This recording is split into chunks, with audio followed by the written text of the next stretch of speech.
El ministro de Asuntos Exteriores, Sergei Lavrov, dice que Rusia no necesita ayuda occidental para investigar el ataque a Moscú. El ministro de Asuntos Exteriores de Rusia ha afirmado este martes que Rusia no necesita ayuda occidental para investigar el atentado en la sala de conciertos de Moscú Crocus City Hall debido a sus dobles estándares. Dice Lavrov: estoy seguro de que podemos encargarnos de esta investigación, es lo que apuntaba en una rueda de prensa junto con su homólogo de Namibia, Peja Museleng. Ha agregado que en caso de aceptar la ayuda occidental está claramente y va a contener dobles estándares con el fin de promover una versión que conviene a Occidente. Dice Lavrov además que consiste en que Ucrania no tiene nada que ver con este ataque terrorista que dejó al menos 139 fallecidos. Ha rechazado también la ayuda por parte de la Interpol. Dice Lavrov que Rusia no necesita ayuda de nadie y sobre todo lo que no quiere es que de alguna forma convenga a Occidente, que le sirva para poder un poco lanzar el mensaje que nos puede interesar. Pendientes de las últimas horas, Adrián, te veía sintiendo, veía que estabas de acuerdo con Lavrov. Quiero preguntarte,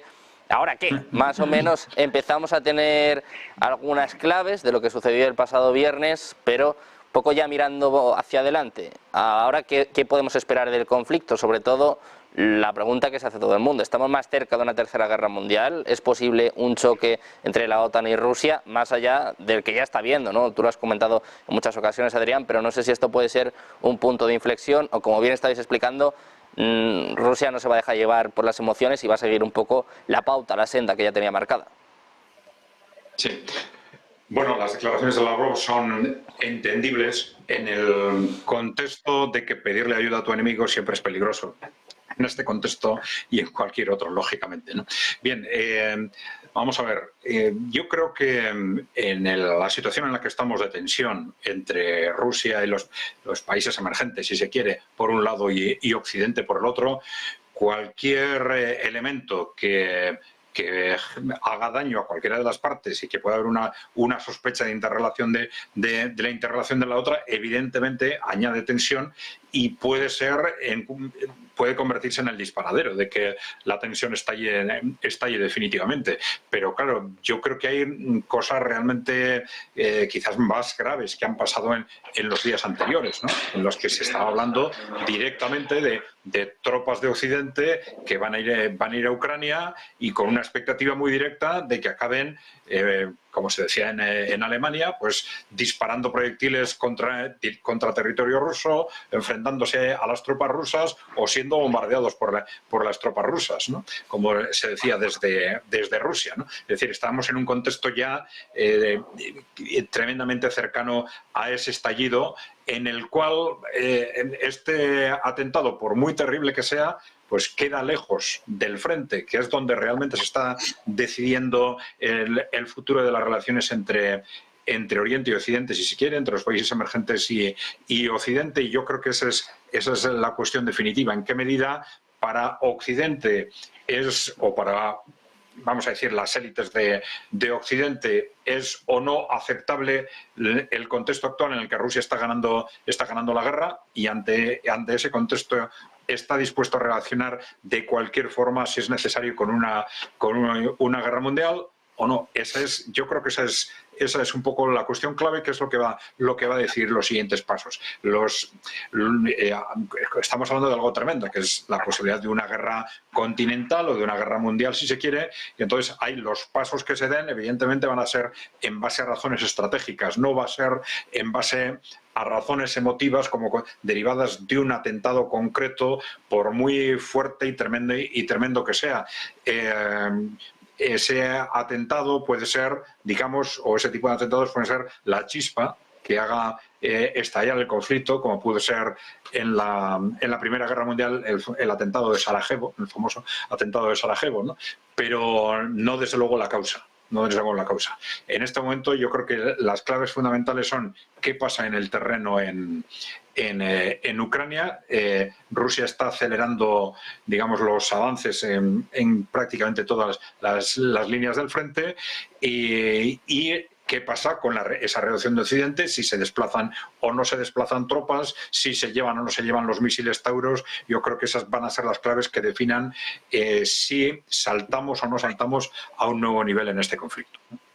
Pues precisamente hablando de claves, hablando de nuevos niveles en este conflicto, Emiliano, hay una cosa que ya pues prácticamente ha pasado desapercibida, prácticamente se nos ha olvidado a todos, es normal, ¿no?, con un ataque terrorista, pero el mismo viernes Rusia anunciaba que pasaban al estado de guerra, algo que también da muestras precisamente de, sí, algo evidente, no te diga, en este caso el hombre es algo evidente, pero que también da muestras de que el conflicto va escalando de alguna forma, ¿no? Y además también llama la atención que eso sucedió el viernes y unas horas después tuvo lugar este atentado. No sé si son más señales pues de que vamos hacia un choque directo, un choque mayor, una escalada, ¿no?, en este conflicto. Vamos, choque directo ya lo tenemos, yo creo, por la asistencia militar y económica de Europa y de Estados Unidos al sostenimiento de Ucrania. Otra cosa ya es lo que se estaba hablando de desplazamiento de fuerzas militares sobre el terreno y no de asesores, formadores, servicios de inteligencia, etcétera, etcétera. Que, como decía Adrián, pues si finalmente se entregan los Taurus, implicará que miembros del ejército alemán tendrán que desplazarse para asistir a los ucranianos a utilizar los Taurus. Veremos qué pasa con la famosa entrega hacia mayo, junio de los F-16 holandeses y daneses, que también requerirá mantenimiento, la apertura de la base de helicópteros en la frontera entre Bielorrusia y Ucrania en Polonia. Es decir, que todos los movimientos o todas las fichas están generando, digamos, ese enrocamiento entre la posición de Putin y la posición también europea de tratar de pararle y decirle, oye, que no solamente es Ucrania, detrás de Ucrania estamos nosotros, y si sigues avanzando por esta línea y no te sientas a buscar una negociación, pues al final nos vamos a encontrar, y desgraciadamente encontrarnos supone entrar en una tercera guerra mundial con consecuencias devastadoras para todos. Esperemos no llegar a esa circunstancia, pero tal y como se están dando las circunstancias y a veces también subiendo el tono de las declaraciones políticas, pues todo parece indicar que estamos tensando mucho la cuerda, y como todos sabemos, al final, de tanto tensar la cuerda, al final se rompe, y quien paga todos los platos es la población y las sociedades que se verán inmersas en guerra. En cuanto a la parte de la economía rusa, está en guerra desde el minuto 2, es decir, de momento que aparecieron las sanciones y tuvieron que transformar su industria porque no era suficiente la que tenía, pues está en economía de guerra, y por lo tanto por eso, digamos, hacia ese movimiento de hombros como diciendo, bueno, pues nada nuevo bajo el sol. Y la cuestión es la parte europea, que evidentemente renunciamos hace muchos años a la industria armamentística y ahora nos encontramos ante la necesidad de tener una cierta autonomía, una cierta independencia ante la falta de confianza que hay en la situación de Estados Unidos, de la posibilidad de llegar Trump y de que Trump deje a Europa la autodefensa y no que dependamos del paraguas estadounidense. Entonces, ahí es donde nosotros vamos con un poco de retraso. Como hemos visto en las últimas semanas, casi todos los gobiernos están lanzando mensajes a sus sociedades de la necesidad de invertir en defensa, que no debemos ser inocentes o naivos frente a la amenaza rusa. Y yo estoy, en parte, a pesar de que preferiría que esas partidas presupuestarias fueran a educación, a sanidad, etcétera, etcétera, debemos ser conscientes que la geopolítica y la situación actual, tanto del conflicto de Ucrania con Rusia como del conflicto de Israel con Gaza, más toda la zona africana, que ya hemos olvidado de las noticias, especialmente de la zona del Sahel, donde nos jugamos mucho, pues todo eso son amenazas a la seguridad europea y debemos estar preparados. O debemos estar preparados y con las consecuencias que eso tiene y sacrificios que eso tiene, o cuando nos lleguen atentados o nos lleguen amenazas de ciberataques, etcétera, etcétera, pues tendremos que asumir las consecuencias de Europa totalmente en manos de Rusia, China, Daesh, ISIS y cualquier otra amenaza. Es decir, que yo creo que ahí la sociedad europea deberíamos ser conscientes que no vivimos en el paraíso, o que si vivimos el paraíso requiere, digamos, ciertos sacrificios para mantener esa autonomía defensiva, ya no respecto a Rusia, sino también respecto a Estados Unidos, porque si llega Trump, pues las cosas se nos complican.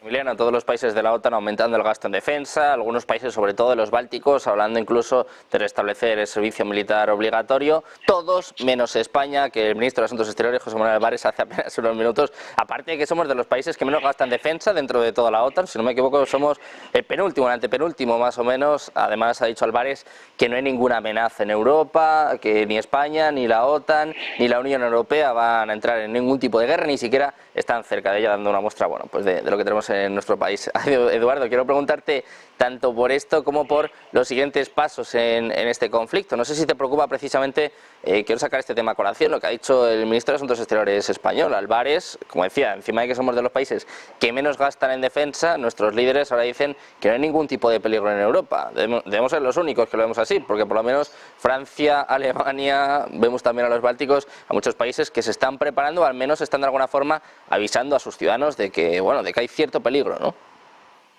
Yo creo que es obvio, es bastante obvio que estamos en una situación de escalada del conflicto a la que no nos podemos sustraer. O sea, es como el chiste de Groucho Marx: ¿a quién vas a creer? ¿Lo que estás viendo o lo que yo te estoy contando? No, lo siento, ministro español, pero las cosas ya están ocurriendo. Ya están ocurriendo.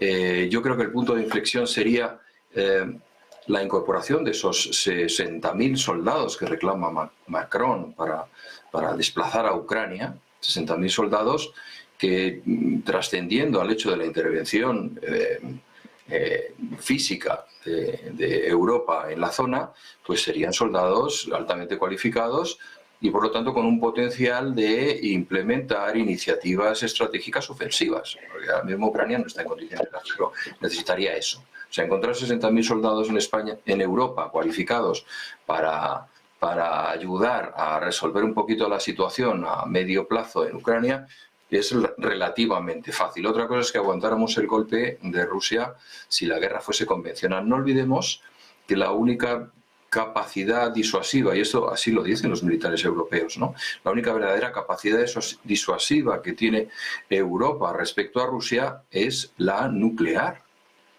Ni Francia puede con su ejército defenderse muchísimo más tiempo. Yo recuerdo los tiempos de la OTAN en donde se le exigía a Suecia que aguantase 2 semanas hasta rendirse, ¿no? O sea, la capacidad de movilización del ejército ruso pues es muy importante. No hay que olvidar también otra cosa.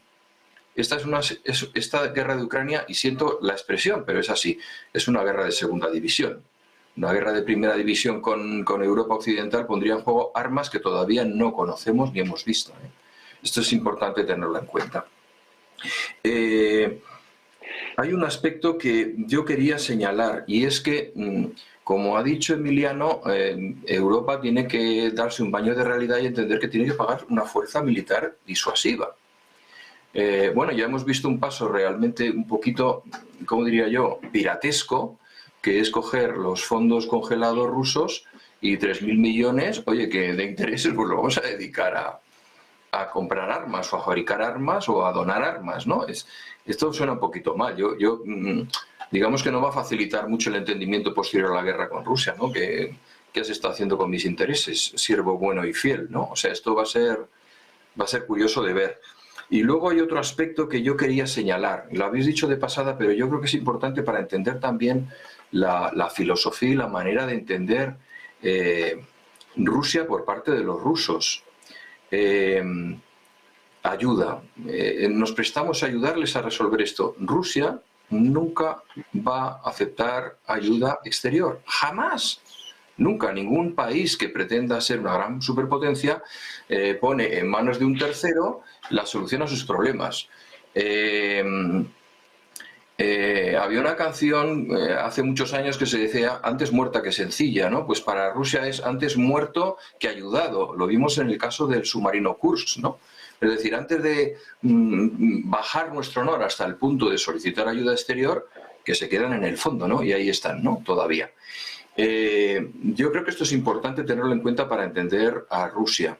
Rusia siempre se le compara con un oso, y es verdad, sus movimientos son lentos, pero son devastadores, ¿no? Y el hecho de que haya dicho ya estamos en guerra, pues a mí me recuerda un poquito el famoso discurso de las Termópilas de Goebbels, ¿no? Que decía, ¿queréis la guerra total? ¿No? Esto ya es una guerra. Hasta ahora siempre se ha hablado de una operación militar especial, ¿eh? Es una operación militar especial. El hecho de que ya estemos hablando de guerra es un escenario completamente distinto. Cuando hablamos de guerra tenemos que tener en la cabeza pues lo que ocurrió en Europa en las 2 anteriores guerras mundiales, es decir, que bombardeas ciudades, crímenes de guerra, el mayor daño posible. Es decir, la razón de ser de una guerra es infligir al enemigo daños inaceptables de tal manera que fuerce su voluntad a que haga lo que tú quieras, ¿no? Entonces, eso no lo hemos tenido hasta ahora. Eso también me da miedo, pero insisto que el factor de inflexión, el factor bisagra que diría Winston Churchill, pues sería el que haya 60.000 señores europeos paseándose por Ucrania y ayudando al ejército ucraniano, que además es un gesto, porque realmente no sé hasta qué punto es preciso que vayan tantos soldados en una guerra que se puede librar, lo estamos viendo, en videoconferencia, ¿no? Y con satélites y misiles que cruzan 500 kilómetros. Es una cosa, lo estamos viendo en la guerra de Gaza, en donde misiles que salen desde Yemen pues caen en Palestina, ¿no? Caen en Israel. O sea, las fronteras y la necesidad de proximidad va más allá de la necesidad militar y tiene una dimensión de gesto, de aquí estoy yo y plantando mis reales, ¿no? Y esto es algo que los rusos, insisto, no van a encajar muy bien, porque su orgullo les impide que sea así. De terminar, vamos a sacar un último tema, vamos a poner un último tema sobre la mesa, seguro que bueno, va a traer malos recuerdos a muchos de nuestros espectadores. La Embajada de Estados Unidos ahora en Francia está alertando de posibles ataques. No es tan concreto, no habla en este caso de salas de conciertos, pero habla bueno, de ataques prácticamente inminentes y le dice a sus ciudadanos pues básicamente que se vayan de Francia. Adrián, como digo, esto nos trae malos recuerdos, a todos nos hace pensar en lo que ocurrió el viernes. En este caso el mensaje fue lanzado 2 semanas antes de que tuviera lugar el ataque en Moscú, pero hablaba antes Emiliano precisamente de esta cuestión, ¿no? Occidente no se puede quedar de brazos, hay que de alguna forma elevar las alarmas, las alertas, sobre todo de cara a esta Semana Santa. En Italia lo están haciendo, en España ayer decían que no, que vamos a mantener el mismo nivel, vamos, que no vamos a hacer nada especial de cara a Semana Santa. Bueno, vamos a ver, el contexto es extraño, el contexto de esa alarma, ¿no? Porque